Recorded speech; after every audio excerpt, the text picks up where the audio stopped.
एक गाने की पंक्ति है कि टूटा जो दिल किसी का तो हैरत की बात क्या। बिल्कुल सही सुना। कुछ समय ऐसा होता है जिसमें यदि कुछ अटपटी बातें सुनने को मिले तो आश्चर्य नहीं करना चाहिए। कुछ ऐसा ही मान रहे हैं लालगंज के भाजपा विधायक संजय कुमार सिंह। लालगंज के विधायक संजय कुमार सिंह का मानना है कि बिहार की वर्तमान सरकार में एक पर एक कारनामे सामने आ रहे हैं। जो पहले से कहीं नियुक्त है, पेमेंट ले रहे हैं, उसको उसी विभाग में पुनः नियुक्ति पत्र दिया जा रहा है। तो अब ऐसे में जिस भवन का उद्घाटन हो चुका हो उसके बोर्ड को हटाकर पुनः उद्घाटन यदि कर भी दिया जाए तो इसमें आश्चर्य की क्या बात होगी। दरअसल भाजपा विधायक का यह भ्रास तब सामने आया जब उन्हें इस बात की जानकारी हुई कि लालगंज रेफरल अस्पताल में बने 50 बेड के अस्पताल पर लगे शिलापट को हटाकर पुनः उस भवन के उद्घाटन की तैयारी चल रही है।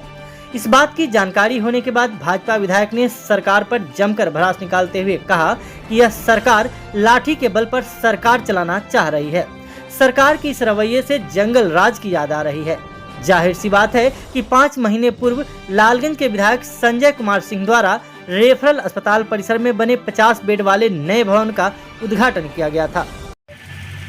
यहाँ पर आप आए हैं, क्या कुछ बदलाव देख रहे हैं? जो अभी तो हमने देखा, हमारे माननीय विधायक जी 4-5 महीने पहले जिस चीज़ का उद्घाटन करके गए, उसका शिलान्यास हुआ था, उसका बोर्ड वगैरह सब कुछ लगा हुआ था, उसको कबाड़ दिया गया, हटा दिया गया। तो ये बदलाव तो यही दिखाई दे रहा है, जिस चीज़ का उद्घाटन हो चुका था पहले पुनः उसका उद्घाटन हो रहा है। तो इससे बड़ा बदलाव क्या हो सकता है? ये कहाँ से सूचना मिल रही है कि पुनः उद्घाटन हो रहा है? अभी कल से ही यहाँ की जो तैयारी चल रही है, इसे देख करके कोई स्पष्ट तो कुछ कह नहीं रहा, लेकिन ऐसा प्रतीत होता है देखने से, और कानों कान ये बात खबर फैल रही है कि इसका पुनः उद्घाटन होने जा रहा है। और उद्घाटन करने के लिए कोई बड़े मंत्री या उप मुख्यमंत्री या मुख्यमंत्री के आने की बात भी हो रही है। तो मुझे लग रहा है कि ये सब एक तरह से गलत राजनीति हो रही है। जिस चीज़ का शिलान्यास यहाँ के माननीय विधायक जी कर चुके हैं, जो पूरे जनता का, लालगंज विधानसभा का नेतृत्व करते हैं, अगर उनके शिलान्यास किए हुए चीज़ का, उद्घाटन किए हुए चीज़ का दोबारा उद्घाटन करने की बात हो रही है, तो ये लालगंज के आम आवाम का अपमान है, लालगंज की पूरी जनता का अपमान है। और मेरे ख्याल से ये एक गलत परिपाटी की शुरुआत हो रही है। सर, लालगंज रेफरल अस्पताल के आपके द्वारा उद्घाटन किया गया था, वहाँ एक बोर्ड भी लगा था, लेकिन अब वो बोर्ड कल रात्रि के बाद से दिखाई नहीं दे रहा है। इस पर क्या आप कहिएगा? देखिए, मेरे भी जानकारी में आया है, वहाँ के लोगों ने हमको सूचित किया है कि ऐसा ऐसा बोर्ड वहाँ से हटा दिया गया है और कोई शायद माननीय मंत्री या कोई अधिकारी या पदाधिकारी या जो भी फिर से उसका उद्घाटन करने वाले, ऐसी जानकारी मिली है। मैं केवल एक बात कहना चाहूँगा कि आज 5 महीने पहले, आप सब लोग भी वहाँ उस कार्यक्रम में थे, 5 महीने पहले उस अस्पताल का उद्घाटन हुआ। एनडीए की सरकार में उसकी स्वीकृति कराया हमने, और एनडीए की सरकार में ही उसका निविदा भी निकला, टेंडर भी हुआ, वर्क ऑर्डर हुआ, काम प्रारंभ हुआ, और वहाँ पर जो है ये काम हुआ और 5 महीने पहले उसका उद्घाटन हुआ और काम प्रारंभ हो गया। वहाँ पर लोग इलाज करने लगे। उस समय उनके सिविल सर्जन भी थे, चिकित्सा पदाधिकारी भी थे, पूरा चिकित्सा विभाग का महकमा था इस जिले का, और प्लस सैकड़ों लोग थे। आज फिर से उस पर दूसरा उद्घाटन करने की बात हो रही है। उसके बगल में हमने एनडीए की सरकार में ही 30 बेड का एक सामुदायिक अस्पताल की स्वीकृति कराई है, जिसकी नींव भी हमने रखा और वो काम भी चल रहा है। तो ये सरकार तो केवल और केवल एनडीए की सरकार में किए गए काम के ऊपर अपना वाहवाही लूटने का एक बोर्ड लगाना चाहती है। आप सब लोगों ने देखा होगा कि कुछ दिनों पहले गांधी मैदान में सिपाही भर्ती का नियुक्ति पत्र दिया गया था, और वहां सिपाहियों ने कहा कि हम तो 4-5 महीने से वेतन पा रहे हैं, हमारी ट्रेनिंग हो चुकी है, 5 महीने से हम ड्यूटी कर रहे हैं, वेतन पा रहे हैं, और आज हमको नियुक्ति पत्र दिया जा रहा है। तो यही है सरकार है, जो 5 महीने पहले से काम करने वाले लोग हैं, जो तनख्वाह पा रहे हैं, नियुक्त हैं, उनको फिर से नियुक्ति पत्र देती है, उद्घाटन वाले पर फिर से उद्घाटन करेगी। ये सरकार है। और आपको एक चीज और बता दें कि ये सरकार लाठी के बल पर शासन चलाना चाहती है। बोर्ड उखाड़ देना ये लाठी तंत्र का उदाहरण है। आप सब लोगों ने देखा होगा कि जो 1990 से 2005 तक की सरकार थी, जिस तरीके से तेल पिलावन, लाठी घुमावन की सरकार थी, वो सरकार आज फिर है।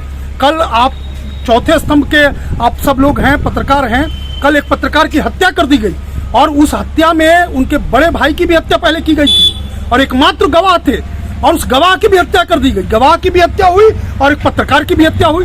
तो आप सोचिए, बैंक लूटे जा रहे हैं। इसी लालगंज में बैंक लूटा गया, लोगों को राह चलते लूट लिया जा रहा है, करोड़ों की रंगदारी मांगी जा रही है, स्वर्णकार लूटे जा रहे हैं, हत्याएं हो रही हैं।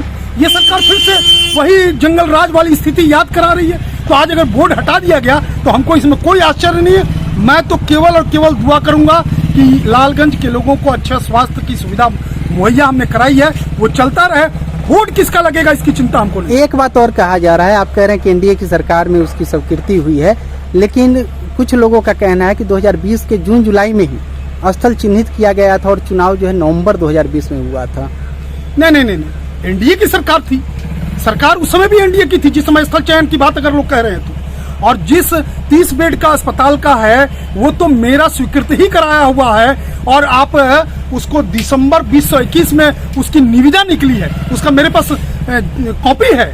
दिसंबर 2021 में उसकी निविदा निकली है, वर्क ऑर्डर निकला है। और इसको झुकाया कैसे जा सकता है? वो प्रमाण है, वो लिखित प्रमाण है उसका। सर, नगर परिषद की बैठक में आज हिस्सा लिए हैं। नगर की जो समस्या है, आपके आते ही सुधर जाता और जाते ही फिर बिगड़ जाता है, इस पे क्या कहिएगा?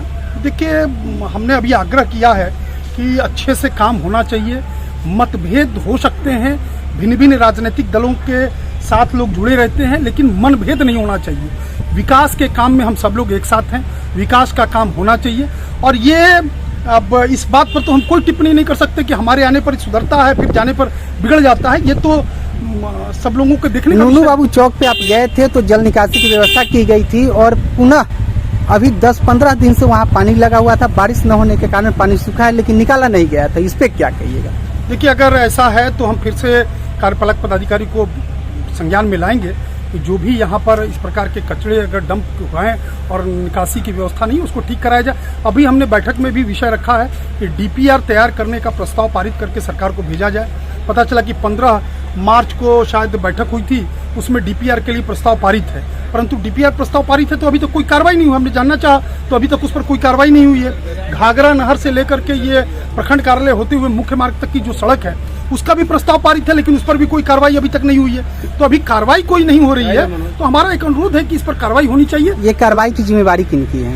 देखिए, कार्रवाई की जिम्मेवारी तो अब आप जो कहना चाहते हैं, सुनना चाहते हैं, इसको राजनीतिक रूप नहीं देना है। कार्रवाई की जिम्मेवारी निश्चित रूप से इस बोर्ड की है, नगर परिषद की है। बिल्कुल नगर परिषद कहीं ना कहीं नगर परिषद निरंकुश होते जा रही है। देखिए, इसको इस रूप में नहीं देखना है, प्रयास करना है। अगर कुछ छूट गया है, अगर कुछ कमी रह गई है, उसको पूरा करना है, आगे बढ़ना है।